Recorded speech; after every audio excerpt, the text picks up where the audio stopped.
Writing a lawful notification letter. This is our fourth video in our series on Creator-endowed rights.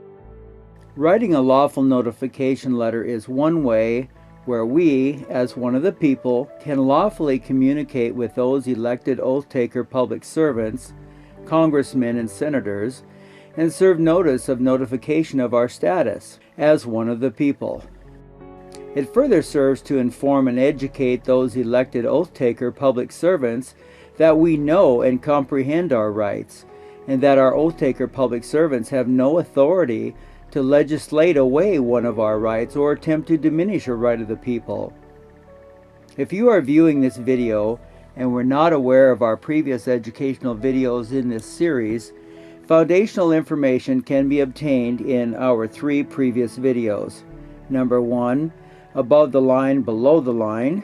Number 2, the right to defend your rights. And number 3, declaring your status in an affidavit of status. It is important to view and comprehend these three previous videos to fully understand the foundation for writing a lawful notification letter. Rule number 1. If you don't declare your status as a living, breathing, sentient man or woman with Creator-endowed rights, you will surely be treated as a straw man, creation of the state, and subject to every whim of every bureaucrat who desires to rule over you. Rule number 2. If you know your rights were endowed upon you by your Creator, and you also know that your Creator is not the state or federal government, then you will be able to establish your superior position as the master over your public servants. If your Creator-endowed rights are as important to you as they are to me, then there's no way you would give them up for the benefits of being subject to your oath-taker public servants. Here is a general idea how you can lawfully put your oath-taker public servants on notice that you will hold them accountable for violating their oath affirmation to support the Constitution, should any action on their part be construed to deprive or diminish one of your rights. Here's the lawful notification letter template. Your name, your address, your city, state, zip code, the date of your letter, by certified mail to your congressman or woman, U.S. Congress 203 Cannon House Office Building, or whatever their address is, Washington, D.C. 20515. Reference, your oath affirmation requires you to protect my right to defend my rights. Mr., your congressman's name here. This letter is lawful notification to you that you are corresponding with one of the people of these United States of America. See attached affidavit. Note, this would be a copy of your notarized affidavit of status as presented in our video declaring your status in an affidavit of status. As one of the people, I was endowed by my Creator with certain unalienable rights, one of those rights being my right to defend my rights. It is important that you know and understand that my Creator-endowed rights are protected and guaranteed by the Constitution and the amendments specific to the Bill of Rights. You took an oath affirmation to support and defend the Constitution, encompassing the amendments thereto. The United States Supreme Court has ruled that, quote, the state cannot diminish rights of the people, end quote, Hurtado v. California, 110 U.S. 516. Quote, where rights secured by the Constitution are involved, there can be no rulemaking or legislation which would abrogate them, end quote.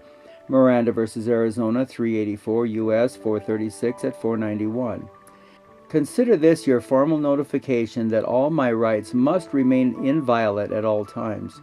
At no time have I ever given you a delegation of authority to vote to deprive me of a right or to even diminish one of my rights. Not only do I forbid it, but the Constitution forbids what it does not specifically grant. To vote on any issue that would ultimately diminish one of my rights would be a crime against me, a violation of your oath affirmation to support the Constitution, and would be considered warring against the Constitution.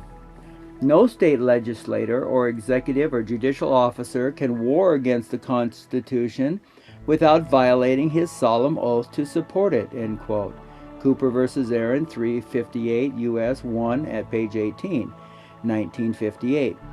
Observing the many congressmen and women and senators would lead one to conclude they simply do not have the basic understanding of how their oath is their solemn binding commitment to support and protect the people's Creator-endowed rights. They just do not possess the authority to tamper with the people's Creator-endowed rights, period. The oath actually forbids the oath-taker public servant from attempting to deprive or diminish a right of the people. At the very least, you should be made aware that violating this oath is felony perjury, insurrection, sedition, and treason against the people.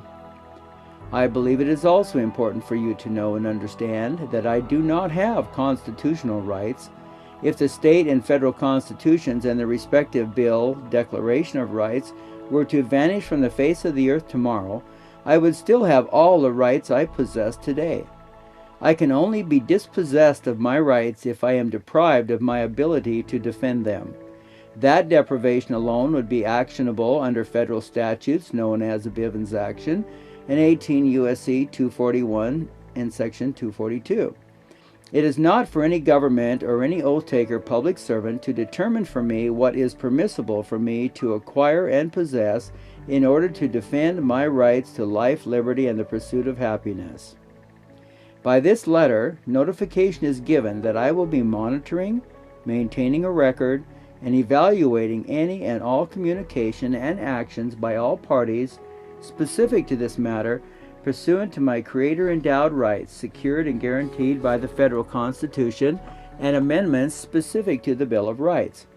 Any oath-taker public servants operating as, quote, the federal government, end quote, that would vote or otherwise attempt to diminish one of my rights, including the right to defend all my rights by the modes, methods, and technologically advanced tools of the day, will be determined to be a direct assault upon and infringement of my constitutionally guaranteed and secured Creator-endowed rights. Should any infringement of my guaranteed and secured rights occur on your part or by any party with whom you claim any affiliation, I will scrutinize said infringements and any injury therefrom pursuant to federal statutes known as a Bivens action in 18 U.S.C. 241 and 242 at minimum, and I will proceed accordingly. Should there be anything in this formal notice that you lack understanding or that needs clarification, please respond within 21 days. All rights reserved. Your name here, American citizen. Attachments, affidavit of status, carbon copy file. From the daily actions taken by our congressmen and women, our senators, president, and those secretaries heading up all those federal bureaucracies and agencies, it is obvious they either possess an ignorance of the rights of the people or an ignorance of their limited delegation of authority. Yet perhaps they are not ignorant of those matters at all. If they are not ignorant of the rights of the people or their limited delegation of authority, then they are knowingly violating their oaths of office by opening their mouths. If they are ignorant of the rights of the people or their limited delegation of authority, they will not have that excuse any longer after you serve them by certified mail your lawful notification letter. Like a child that is first spoiled, then attempted to be disciplined by his parents, you can be sure your oath-taker public servants who have been unrestrained by their masters, the people, in the past, they will surely go kicking and screaming when their masters, the people, once again serve notice that their actions will be monitored and scrutinized under federal law, a Bivens action for federal actors, and Title 42 U.S.C. 1983 for state actors. If you were writing a letter similar to this to put your state representatives, senators, governor, or anyone else in a public servant position, you would replace the Bivens action with Title 42 U.S.C. Section 1983. This simple letter will serve several purposes. Number one, it will educate your public servants that you know your rights and your rights cannot be violated by them. And two, it will educate your public servants that their oath of office means they will protect all your rights all the time while operating in their official capacity. And three, they will no longer have excusable neglect for having, quote, not known or realized, end quote, they were violating your rights. And four, they will no longer have excusable neglect for not realizing they were violating their oath of office. The fact is, every elected oath-taker public servant is presumed to know the law. Do they? By their actions, most would agree that answer would be no. A lawful notification letter may be the most effective tool you have to lawfully communicate with your oath-taker public servants that you will not accept them violating your rights or violating their oath of office. Be respectful when you write your letters, even if you are upset with your oath-taker public servants for their past actions. This is your opportunity to make a difference.